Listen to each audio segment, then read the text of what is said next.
This video is going to be on all of the clauses. I am going to explain every single clause. You will see every single clause, well, not every single clause, most clauses, and then I will show you how my offers typically look. So first of all, where you are going to put the clauses is going to be on the agreement of purchase and sale, whether that's 100, 101, 110, doesn't matter, just the agreement of purchase and sale. Okay, so the very first thing is this one. The buyer agrees to pay the balance of the purchase price subject to adjustments to the seller on completion of this transaction, with funds drawn on a lawyer's trust account in the form of a bank draft, certified check, or wire transfer using the large value transfer system. So long story short, the buyer is going to pay for the home on closing. Okay, once the title is transferred, the check is transferred to the seller. This is going to go in every single offer, and this is going to go at the very first line every single time. Okay, the second clause that we have, this is for financing. So it says simply, this offer is conditional upon the buyer arranging at the buyer's own expense a new first charge/mortgage satisfactory to the buyer in the buyer's sole and absolute discretion, unless the buyer gives notice in writing delivered to the seller not later than, and then you can say 9 p.m. on the 15th day of August 2019. That this condition is fulfilled, this offer shall be null and void, and the deposit shall be returned to the buyer in full without deduction. This condition is included for the benefit of the buyer and may be waived at the buyer's sole option by notice in writing to the seller within the time period stated. So what that means is that this offer is conditional on financing. Even if the seller gets approved for a mortgage, but let's say it's at 7% and prime is at 3%, they still have the option to say no. Again, maybe they expected the payments to be $1,100 and the payments are $1,400. They can say no. So this is called an escape clause. So it's a condition that allows your buyer to get a week to line up financing. The second one, these two are going to go hand in hand. They're both for the home inspection. So this offer is conditional upon the inspection of the subject property by a home inspector at the buyer's own expense, and the obtaining of a report satisfactory to the buyer in the buyer's sole and absolute discretion, unless the buyer gives notice in writing delivered to the seller not later than, again with the time and the day, that this condition is fulfilled, this offer shall be null and void, and the deposit shall be returned to the buyer in full without deduction. And then you go to the second line, the seller agrees to cooperate in providing access to the property for the purpose of this inspection. This condition is included for the benefit of the buyer and may be waived at the buyer's sole option by notice in writing to the seller within the time period stated herein. So, very simple, this clause is a home inspection clause. Now, something I say to my buyers, and it doesn't always fly, but especially in a hot market, but something I say to my buyers, if you're not sure, if you really love the house and you're not sure, let's get it under contract.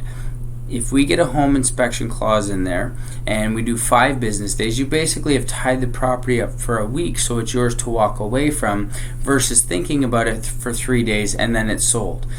When it says a home inspection and it says that it's at the buyer's discretion, you can simply say, I didn't like the way the doorknob turned, I didn't like this, I didn't like that. It doesn't have to be, oh, the foundation's cracked, so that's why. It can literally be anything. So always think about that when you're representing your buyer. You really do want to make it theirs to walk away from, versus them saying, shit, I wish I had put an offer on that place. So I'll go to the next one. The buyer and seller agree to provide a copy of this agreement of purchase and sale to their respective lawyers within 2 days of acceptance, excluding Saturday, Sunday, and statutory holidays.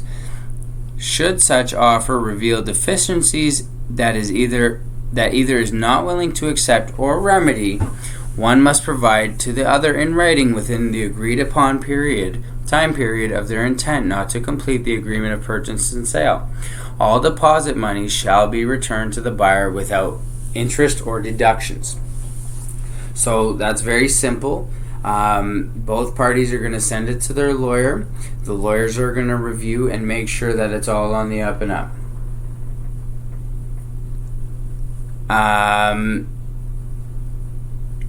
So again, that's a pretty simple one. You know what? If you know what you're doing, there should be no fear of the lawyer pointing something out.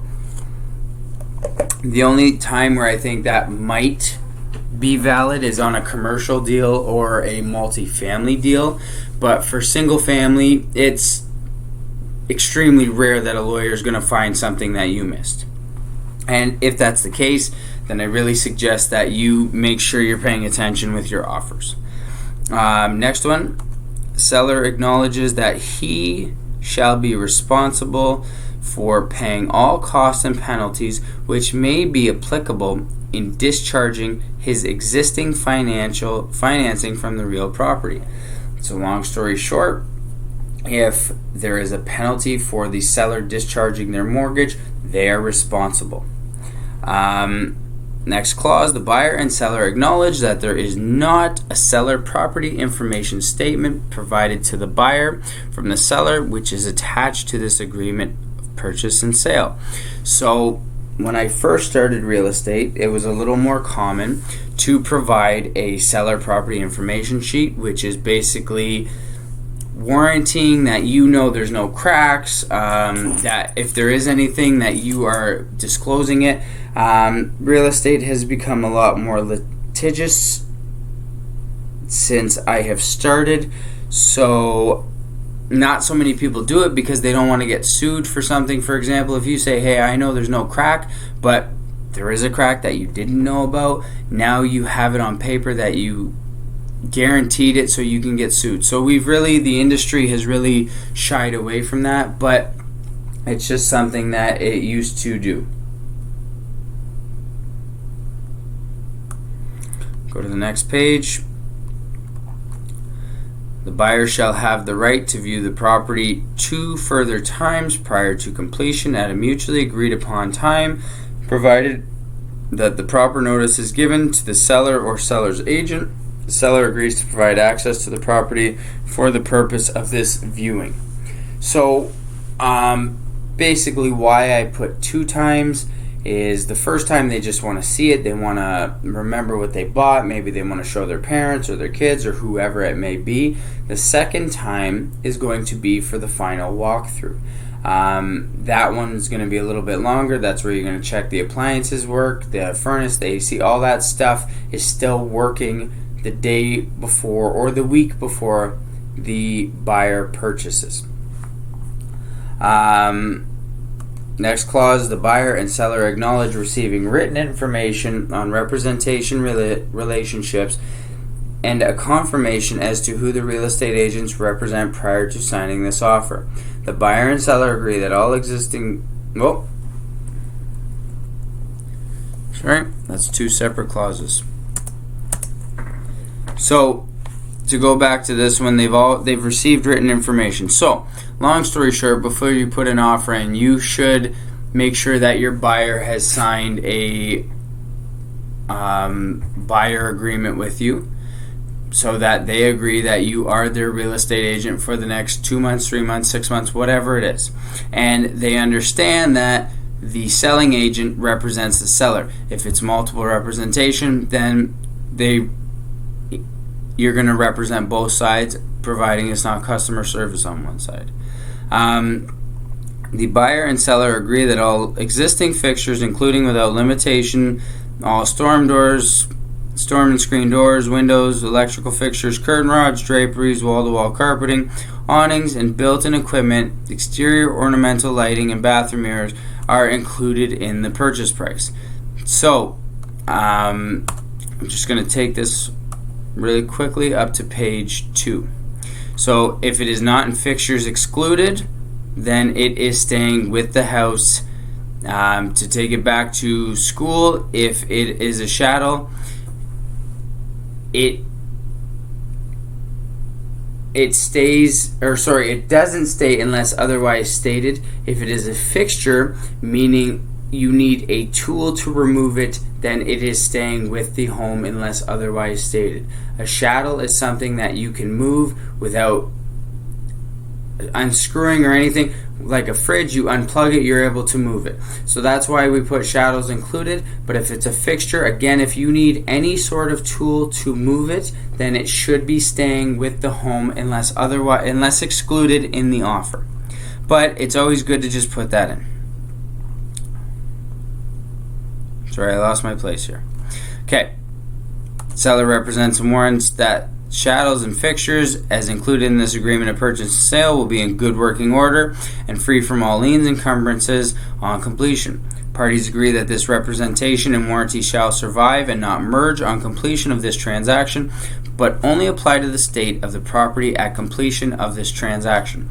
So what that means is all the chattels and fixtures, the fridge, the lights, all that stuff works on the day of closing.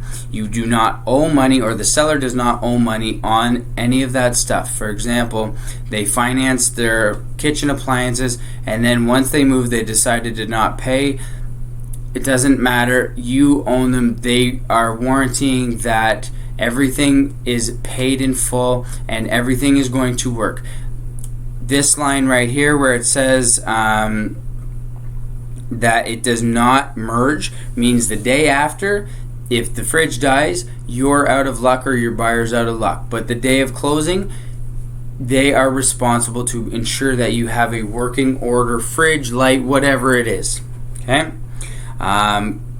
Next clause, the realty firm brokerage adheres to Canadian Real Estate Association Privacy Code, and buyers and sellers agree that personal information may be disclosed as necessary to complete the sale of this property. That's pretty obvious that lawyers, whoever needs to get the information is going to get the information. Buyer and seller hereby acknowledge that the province of Ontario has implemented current value assessment and properties may be reassessed on an annual basis.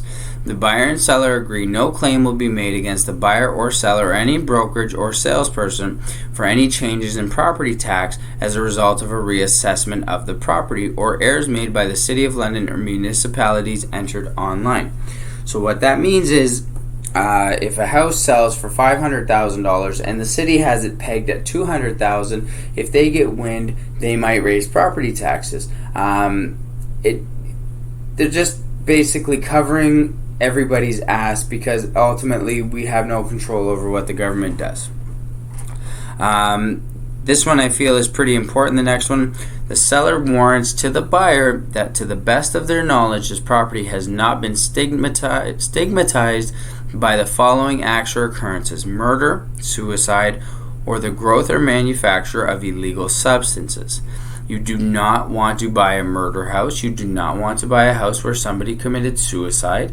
You don't want to buy a grow up because those really do affect the value. And if you do want to buy them, at least you're getting a good deal on them, because if somebody finds out that you are purchasing a grow up, if the lender finds out, they will not lend you the money. And if you can't get the money and you've committed to it and you didn't have this clause, then you might be in trouble. But if you find out that it is a grow up, then at least you can walk away. Next clause, the buyer acknowledges that they have not signed a buyer representation agreement or customer representation agreement with any other real estate organization, company, or corporation. Keep in mind, as an agent, you're always supposed to ask, are you working with anybody? Have you signed anything with anybody?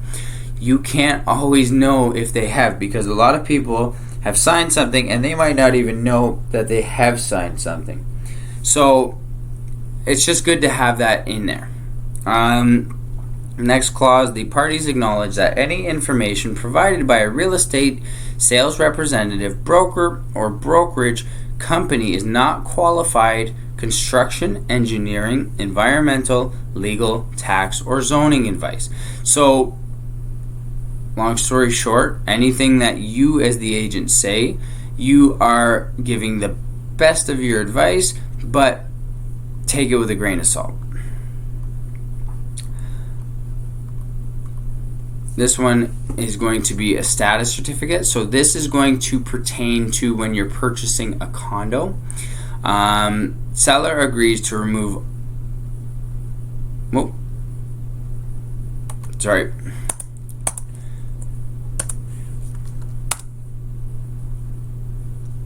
So, guess I should have double checked that all my clauses were working and split apart. So this clause is just quick and easy. The seller agrees to remove all debris and have the property in a clean, broom-swept condition on closing. Simple. Make sure the property is clean when the buyers move in. Next one is going to be status certificate, as I originally thought.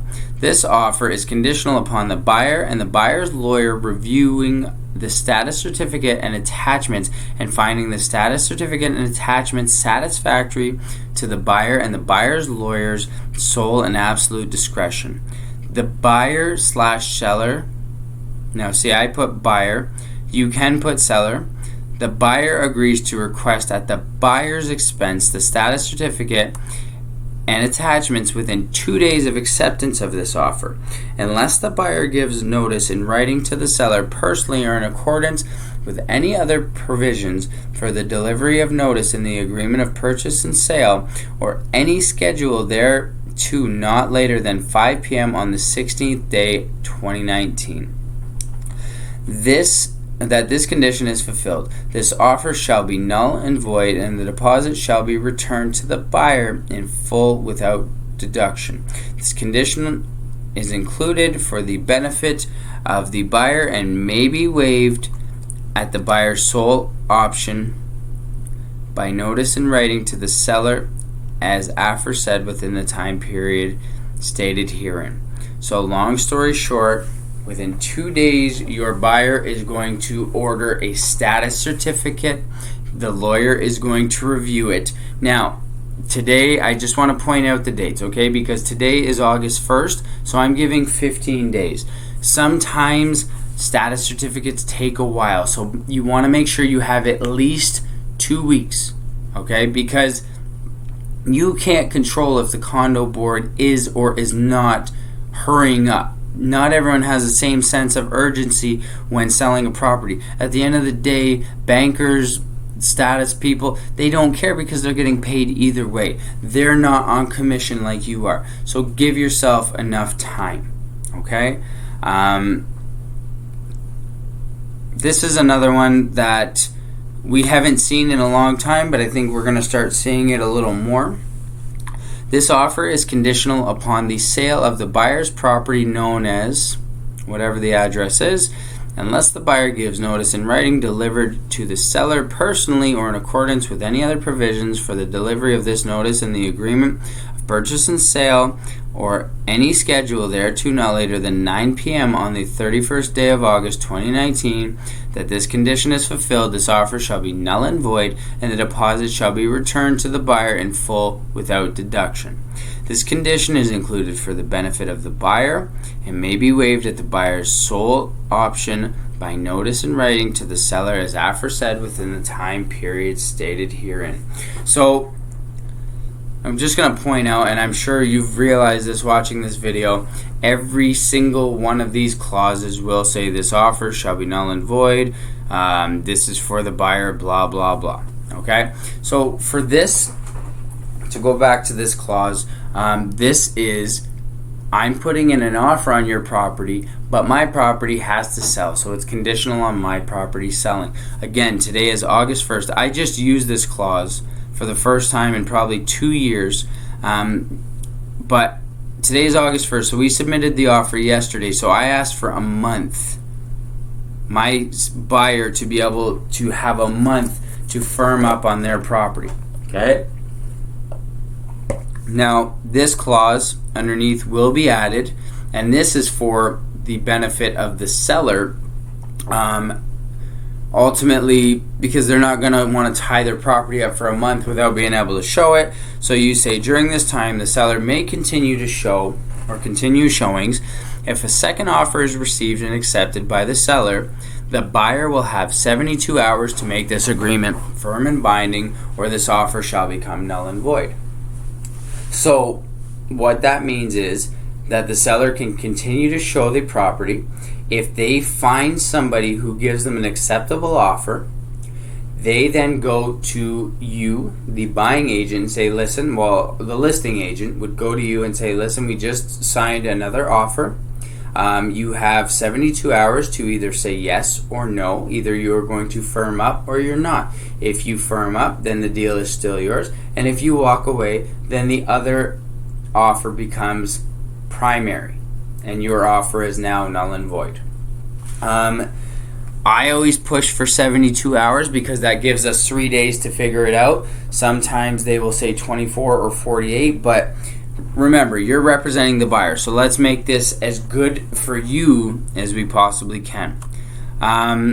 This one is the last clause I'm going to go over because all of these are the most typical clauses, and then I'm going to show you what my offer typically looks like.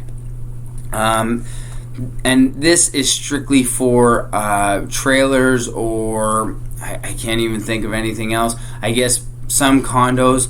This offer is conditional on the approval of the park manager. I'm not going to read everything else because we've read it 15 times already, but it's just to make sure that the manager says, yes, you can live in this park. Okay, because I'm just thinking about a trailer park. If they buy it and then the manager says, I'm sorry, you don't fit the bill of this park, what are you going to do? Okay, so that's that. I am going to add one clause quickly that I did not realize I was missing. And then I'm going to read over mine. Okay, so this is what mine would look like. I know that I've went over everything. Some of the things I don't add. I find them a little extreme. Maybe I should. You always want to remember the rule CYA, cover your ass, but I don't do it myself. So this is my offer. This is how it would look. Again, the buyer agrees to pay the balance. That's always going to be first. This is how I add my conditions, and you can add as many as you want, but this is how I do mine. And I want to point out as well, there's no wrong answer. If you want to add every single condition, go for it. That is more than fine, because the more clauses is probably the better for you. I just don't do it myself. Here's how I add conditions. This offer is conditional on 1. The buyer arranging financing at their own expense. 2. Satisfactory to their and at their discretion. 2. The inspection of the subject property by a home inspector. Okay? I could put 3. Status certificate. 4. Park approval. 5. Lawyer review. You do whatever you want.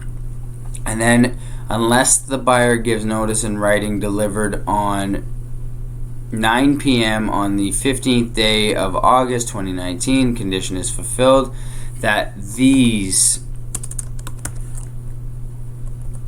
conditions are fulfilled, this offer shall be null and void, blah, blah, blah. Then I have that they can review the property 2 more times. I have that everything stays in the house. I have everything is warranted in the house. I have that they have not committed murder, suicide, or done anything illegal. Parties acknowledge that, because me personally, I love giving advice. I really do take pride in what I bring to the table.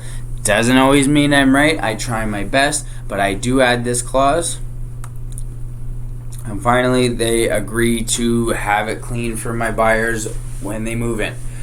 So that is that. There will be the odd multifamily or commercial where you might need some different conditions. We will not touch that in this video. This is for condominium and single family and trailer. This is where you'll do 90% of your transactions. So I wanted to just cover the bases.